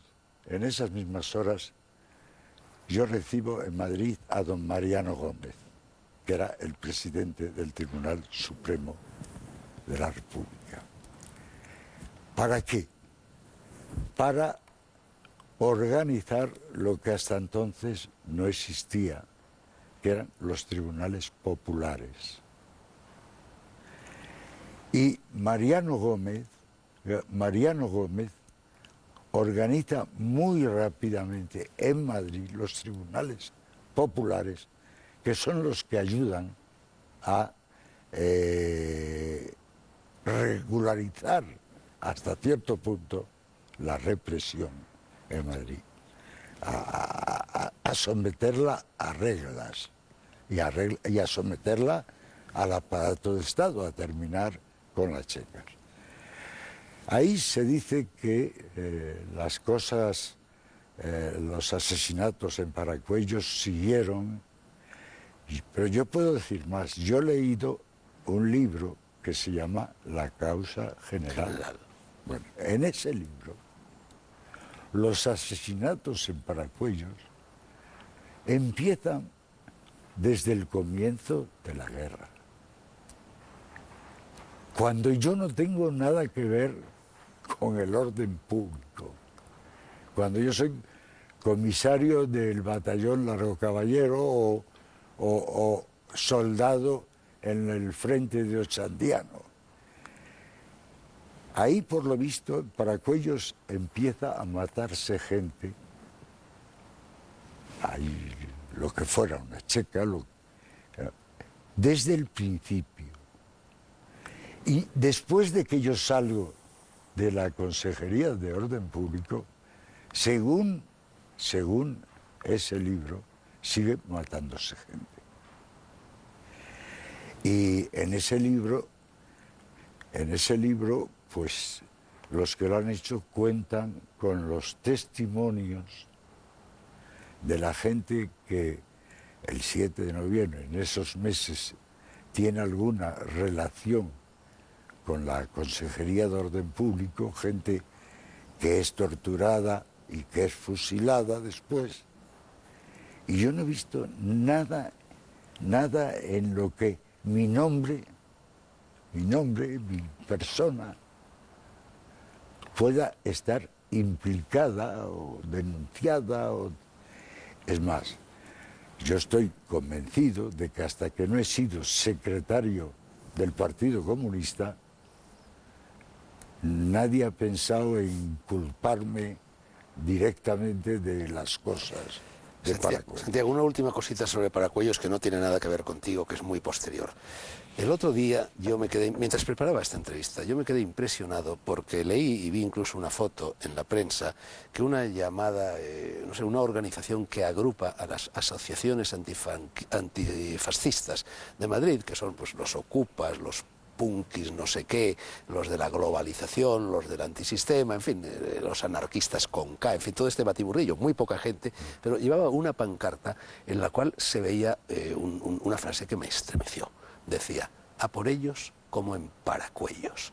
El que un joven de nuestros días incurra en ese manifiesto dislate es fruto de esta monomanía del actual gobierno de Zapatero, de la memoria histórica, de volver a hablar de la guerra civil, de reabrir no solo fosas, sino trincheras. No, yo no me explico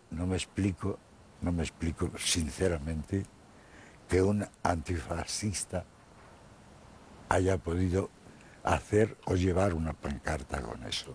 Eso es monstruoso. Eso es monstruoso. Y en absoluto, la recuperación de la memoria histórica significa ese a por ellos. Hombre, puede haber algún loco también en ese tipo de movimientos, como los hay en el otro lado, porque hay que ver en algunas manifestaciones de la derecha las pancartas que hay. Puede haber de la extrema derecha. Del PP y de los y de la organización del señor Alcaraz, de esa. Bueno, que pueden ser de extrema derecha los que han hecho eso, de acuerdo.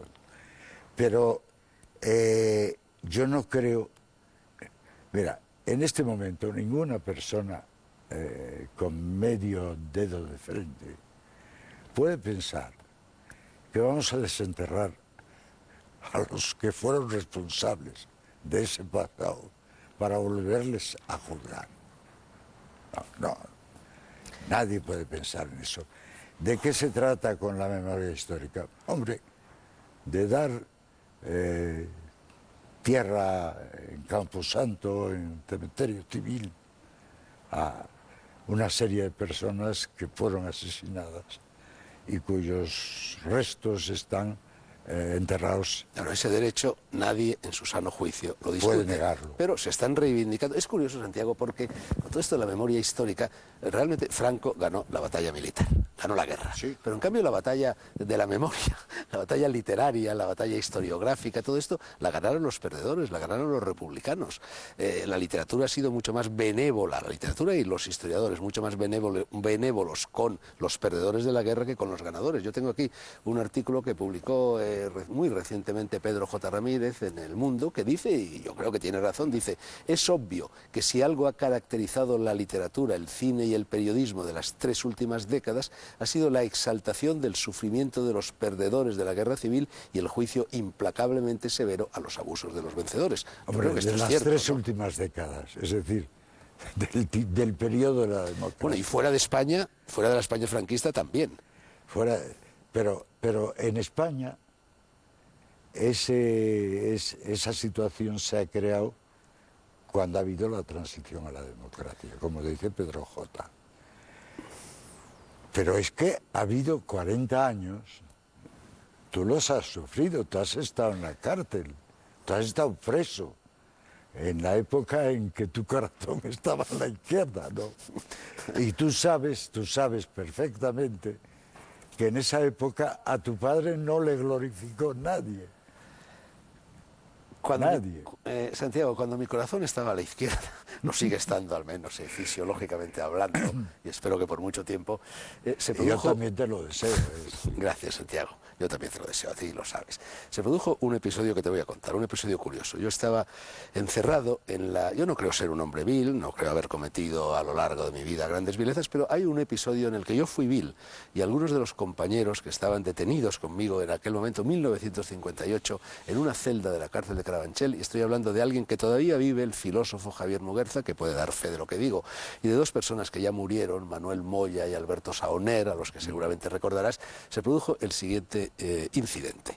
Venía a nuestra celda en aquel momento un chiquito de Málaga, un raterillo de unos 17, 18 años, muy ingenuo, muy buena persona, y que tenía esa admiración pues del hombre analfabeto o cuasi analfabeto hacia nosotros, que éramos de cultura, que éramos estudiantes, etc. Y venía, se sentaba en un rinconcito de la celda y escuchaba nuestras conversaciones. Y un buen día nos llamó la dirección del Partido Comunista que tú acaudillabas y en el cual yo militaba, y nos dijo que nosotros, presos de honor, en cuanto prisioneros políticos, nos rebajábamos y perdíamos prestigio a los ojos de la población reclusa, admitiendo a ese chico en nuestra celda porque ese chico tenía fama de mariquita, tenía fama de homosexual, y nos exigieron que le prohibiéramos venir y que le explicáramos por qué le prohibíamos venir.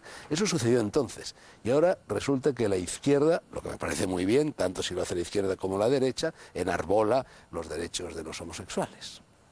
Pero esa era la atmósfera que se respiraba entonces, entre otros tipos de atmósfera. Si yo te puedo hablar, te puedo contar más cosas de esas. Seguro. Siendo yo niño, no, yo he presenciado y he participado en la persecución a la salida de la escuela, en Cuatro Caminos, de un hombre que iba por allí y que intentaba toquetear a los críos. Y yo he visto cómo se le perseguía y he corrido detrás de él. Es decir, que en este país había una mentalidad machista, tanto en la izquierda como en la derecha, terrible, y que hace años esto se consideraba como algo, es verdad. Y si hubo una dirección de la cárcel en ese momento del Partido Comunista que hizo eso, eso fue una estupidez, porque ya en esa época tampoco era el estado de espíritu. Bueno, hemos progresado todos en este país del machismo y ahora comprendemos, hombre, digo todos porque también la derecha comprende eso a pesar de todo, que los homosexuales son unas personas tan respetables y tan dignas de ser libres y tal como los demás. Santiago, llevamos 90 minutos de conversación y Las Noches Blancas dura 70. Se me ha quedado casi media entrevista en el tintero. Yo confío en que los directivos de Telemadrid me consientan este exceso, porque todavía quiero hacerte al menos media docena de preguntas más, y te agradezco también la deferencia que estás teniendo conmigo, pero tengo la impresión de que seguramente es la última entrevista que yo te voy a hacer en mi vida, porque ya te he hecho muchas, sí, y porque tú muchísimo y yo menos, pero en fin, somos ya los dos mayorcitos, sí, etcétera, así que tengo que intentar exprimir en lo posible ese limón que llevas dentro, ¿no? Entonces, quería volver un poco a la guerra. Vamos a ver, todo esto de la República, de la Guerra Civil, del Bienio Negro, de Asturias, Asturias, patatín y patatán. Bueno, lo cierto es que se producen 4 tentativas de asalto a la legalidad republicana entre 1931 y 1936, antes de la del general Franco. Una de esas tentativas fue la Sanjurjada, que duró poco. Y luego hubo otras 2 anarquistas, también bastante circunscritas en el espacio y en el tiempo, y luego hubo la más importante de todas, que fue la de Asturias, en la cual tú tuviste una participación vigorosa. Tú, lo de Asturias fue una especie de tentativa de segundo asalto al Palacio de Invierno. Tú en el libro, no sé si es una especie de lapsus freudiano, dices que tú en aquella época pues no sabías, eras muy joven, no sabías mucho de todas estas cosas, pero habías leído la técnica del golpe de Estado de Curcio Malaparte, lo mencionas en el libro. Luego por tu subconsciente flotaba ya entonces la idea de que aquello era un golpe de Estado. No, aquello no era un golpe de Estado, aquello era un movimiento revolucionario. Un golpe de Estado es cuando un grupo, con poder y tal... Pues, Lenin en San Petersburgo era un golpe de Estado. Eso no, es un golpe de Estado, ¿no? No, lo de San Petersburgo no era un ¿Por qué lo de Lenin no y lo de Franco sí? Golpes de Estado en ambos casos, ¿no? No, sí, es que lo de Franco ha sido un intento de golpe de Estado que fracasa y que se transforma en guerra civil. Lo que hay en Rusia es una revolución. Si quieres, el resultado puede ser parecido, es el cambio de poder, vamos. Pero en octubre del 34, lo esencial es que hay una generación de socialistas, de comunistas en España, de anarquistas, que han visto cómo el fascismo se ha adueñado del poder en Italia, en Alemania, en otros países de Europa, pacíficamente, parlamentariamente. Y que se plantea que en España, por lo menos, no vamos a rendirnos como se han rendido y como han capitulado en Alemania y en Italia la izquierda, que en España nos vamos a batir contra eso. Y por eso el movimiento de octubre es anunciado en el Parlamento y además es anunciado diciendo claramente: si la CEDA entra en el gobierno, hacemos esto. Lo anunció Prieto. Se anunció, y efectivamente es el día que la CEDA entra en el gobierno cuando estalla eso. ¿Por qué? Porque hemos visto la experiencia del resto de Europa y nos damos cuenta de que lo que fracasó en el 32 con Sanjurjo pueden imponérnoslo ahora por una vía parlamentaria a causa de la traición de la Rússia. Ese es el sentido de octubre. Tú en tus memorias, jugando al sí, puntos suspensivos, que es algo que según los historiadores no se debe hacer nunca, pero que a todos nos gusta hacer mucho, a mí también, dices que sí, o sin, más bien en este caso, lo de Asturias en octubre del 34, el país hubiera derivado hacia un Estado musoliniano.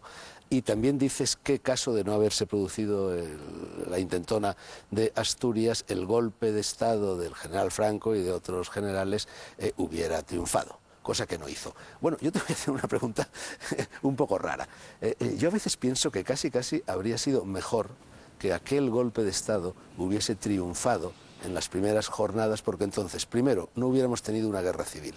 Hubiéramos tenido seguramente una guerra mundial, pero las guerras mundiales o las guerras con el exterior son guerras menos graves para la sociedad que una guerra civil, porque la guerra civil no se produce solo en las trincheras, sino que se produce casa por casa y deja unas huellas de las cuales todavía estamos hablando. Por ejemplo, tú fíjate que en los Estados Unidos, y cuidado que ha llovido desde entonces, la guerra civil entre el sur y el norte todavía es un tema tabú, un tema del que no se puede hablar. hablar. Entonces, si Franco, si los golpistas del 18 de julio hubieran ganado, no hubiéramos tenido guerra civil, hubiéramos entrado en la guerra mundial y España, podía haber sucedido con España dos cosas. Una, que se hubiera convertido España en lo que fue Italia, en lo que fue Francia, etcétera, es decir, en un país democrático, cosa que me imagino que te habría agradado, o en caso contrario se hubiera convertido en un país como Checoslovaquia o como Hungría, que hubiera gravitado en la órbita soviética, lo que me imagino que a ti en aquel momento al menos también te habría agradado. Escucha,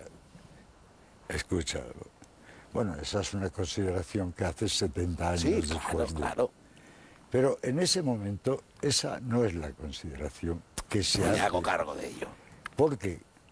Porque efectivamente, si el golpe de Estado de Franco triunfa, no hay guerra civil, pero hubiera habido lo que ha habido en Alemania, lo que ha habido es la destrucción de los partidos políticos de izquierda, de los sindicatos, la ejecución de numerosos antifascistas.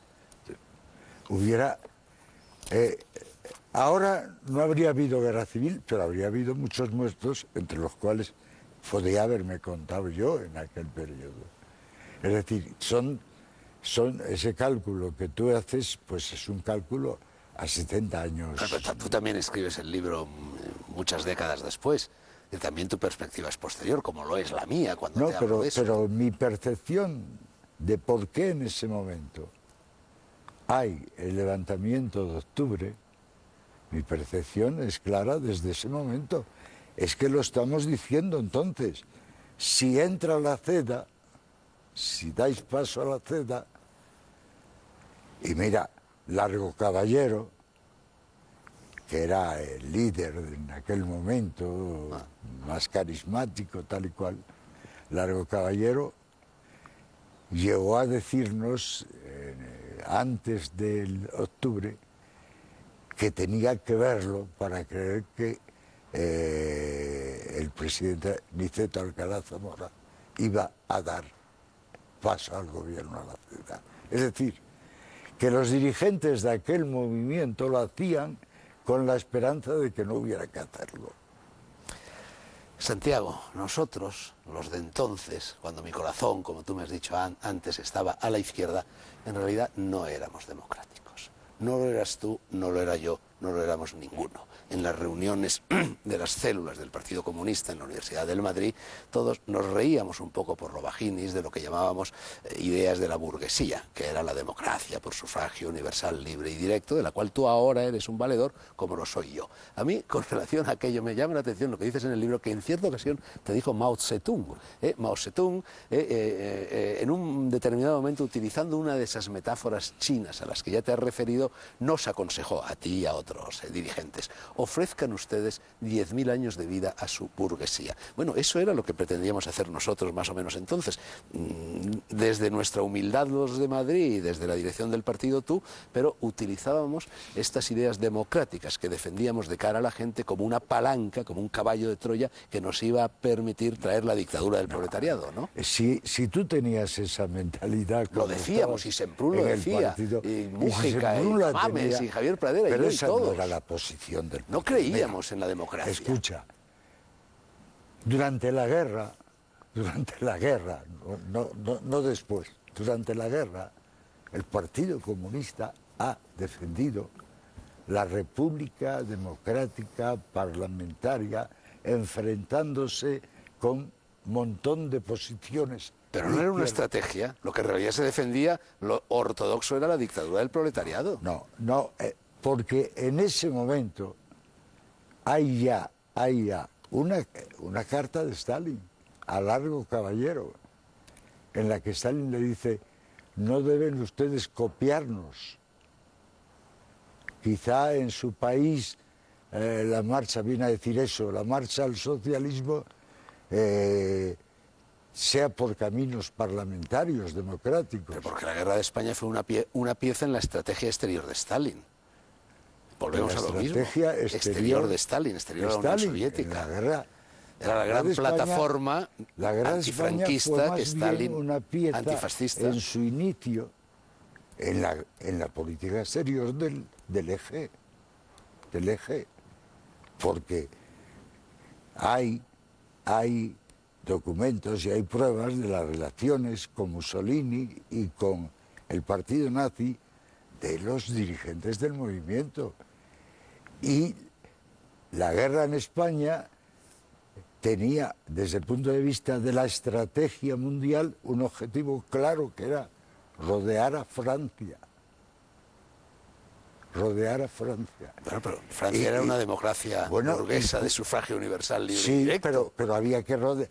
Pero la política de Alemania y de Italia en ese momento, en el que se preparaba ya la Segunda Guerra Mundial, era aislar a Francia, que desde el punto de vista de poder militar, en aquel momento se pensaba era el más fuerte, que podía enfrentarse con Alemania.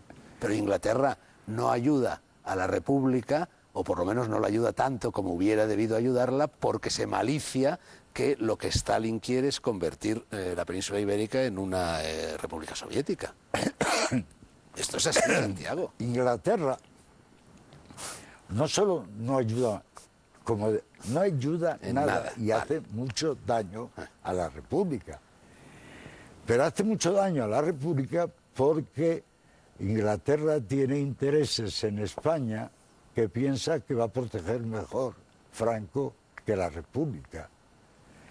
Y luego Inglaterra no ayuda a la República en el curso de la guerra, además porque está dispuesta a entregar la República como entrega Checoslovaquia y Austria a Hitler a cambio de que Hitler ataque no a Inglaterra sino a la Unión Soviética. Esa es la Santiago, realidad. una penúltima cuestión de más calado filosófico. Tú te mantienes fiel a los ideales de entonces, pero en la página 602 de tu libro dices: mi conclusión por todo lo que he visto en mi ya larga vida es que la cultura de un pueblo no se transforma de la noche a la mañana porque un partido u otro ocupe el poder. En la antigua Unión Soviética pasaron 70 años de gobierno del Partido Comunista, cambió el sistema de propiedad, se industrializó el país hasta convertirlo en la segunda potencia mundial y sin embargo a Yeltsin, que es cuando tú escribiste este libro, cuanto más se le mira, más se le ve como un producto genuino de lo que tanto hacía sufrir a Lenin, la barbarie rusa. Bueno, China también ha vuelto por los fueros del más desalado capitalismo, es decir, no introduce en tu conciencia un elemento un factor de escepticismo hacia la imposibilidad de los cambios. Yo acabo de releer en estos días esa novela Sinué, el egipcio, que marcó mi adolescencia y que me gustó muchísimo y que me está volviendo a gustar ahora. Y ahí hay una frase, un ritornelo, que el autor repite constantemente a lo largo del libro, que Sinué va escuchando por las calles del Cairo y de los hititas y de Siria y de Creta y de todas partes constantemente, que es una frase del pueblo que dice: así ha sido siempre y siempre será así. El fruto de mis muchos viajes me ha llevado a pensar algo parecido a lo que tú dices aquí, y es que los pueblos no cambian nunca. Yo creo sinceramente que lo que pasa es que los cambios se producen muchísimo más lentamente. O se vuelve al pasado, como en el caso de China. Y temporalmente se puede volver al pasado, sí, claro, a veces. O Rusia. Pero los cambios, yo creo que la humanidad ha cambiado y ha cambiado mucho en unos siglos, ¿no? En lo exterior, pero la condición humana, individual, persona a persona. Bueno, yo creo que la condición humana puede cambiar y cambia, y ha cambiado sin duda. Si vemos lo que era la vida hace 3, 4 siglos y lo que es hoy, y la actitud de muchas gentes hoy, vemos que han cambiado cosas, que ha habido progresos. La idea que yo tenía cuando era joven es que el cambio político, social, cultural estaba a la vuelta de la esquina y que lo iba a ver yo. Y la idea que tengo hoy, ya con 91, casi 92 años, es que el cambio es una larga escalera que a veces está rota, que a veces hace vueltas atrás y que las generaciones son como los escalones de esa larga escalera, y que lo que yo pensaba que se podía conseguir en años, pues necesita probablemente muchísimo más tiempo para lograrse del todo. Pero mi confianza es que, de todas maneras, al cabo de muchas vicisitudes, la humanidad va a ser mejor. Última cuestión de verdad. Nosotros, los de entonces, seguimos siendo los mismos o no seguimos siendo los mismos, jugando con el verso de Neruda que ya he mencionado antes. Bueno, tú más o menos sigues siendo el mismo, yo más o menos no soy el mismo, al menos en mis ideas políticas, pero ¿no es más natural ir cambiando, ir derivando, ir probándolo todo en busca de la verdad a lo largo de toda una vida? Quiero decir, para ser un creyente no es mejor haber sido ateo, para ser un ateo no es mejor haber sido creyente, para ser de derechas no es mejor haber sido de izquierdas, para ser de izquierdas no es mejor haber sido de derechas, y en definitiva otra cosa es el chaqueterismo. El chaqueterismo es un hombre que se va cambiando de chaqueta, pero siempre en paralelo a cómo lo va haciendo el poder. Bueno, de eso no estoy hablando, pero cuando bueno, no hay chaqueterismo, cuando lo que hay es cambio, es decir, ¿no es más natural lo mío que lo tuyo? Mira, no. Porque quieras o no, del Dragó, del Sánchez Dragó, que ha sido mi camarada de partido, que ha estado en la cárcel, al Sánchez Dragó de hoy, evidentemente el Sánchez Dragó de hoy sabe mucho más, pero vive mucho mejor que vivía el Sánchez Dragó, que fue mi camarada. Pero qué va, si aquel Sánchez Dragó era un niño de buena familia del barrio de Salamanca que había estudiado en el Colegio del Pilar, como lo era Javier Pradera, como lo era Tamames, como lo era Mújica. Éramos todos, y tú mismo lo dices en el libro, hijos mayormente de los vencedores de la Guerra Mundial, en aquel momento, pero de la Guerra Española. Yo no creo que tú fueras tan afortunado en aquella época como lo eran esos nombres que has citado.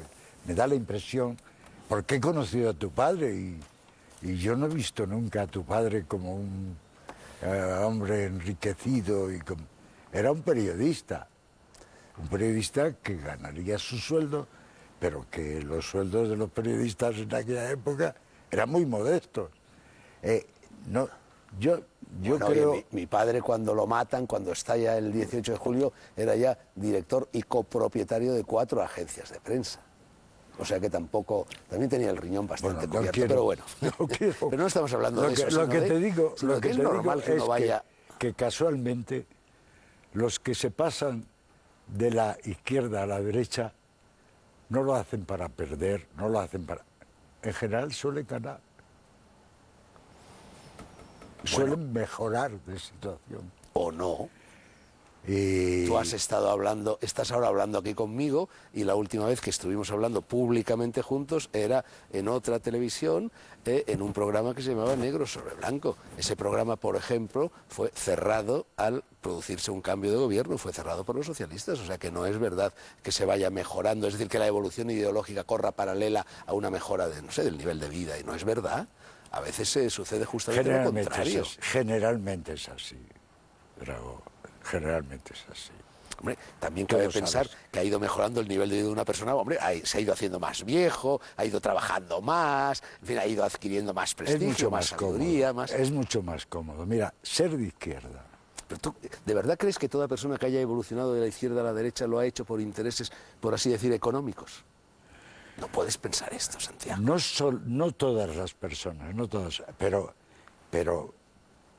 no lo han hecho por eso, pero lo han hecho porque hay un clima social, cultural, tal, que coloca al que es de izquierda de verdad en una especie de gueto y abre más posibilidades al que es...